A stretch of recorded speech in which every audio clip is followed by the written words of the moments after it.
ba yun? Ewan ko. Gunggong yun eh. Oh, UP na tayo. Mainit na oh, sobra ng init. Maluwag nga ang kalsada, kaso nga lang ang init. Nakasagas.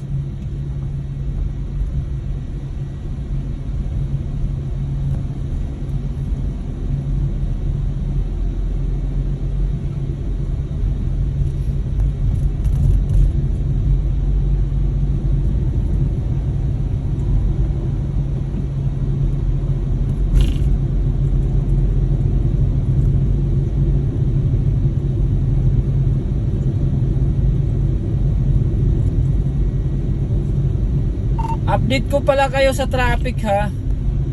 Yung Guadalupe, GP Rizal, yung sa ilalim ng EDSA ng tulay. Binabakbak yung ano ha, kinakayod yung simento. Kasi baka iispaltuhin siguro yon, kaya kinakayod. Iwasan nyo muna yon ha.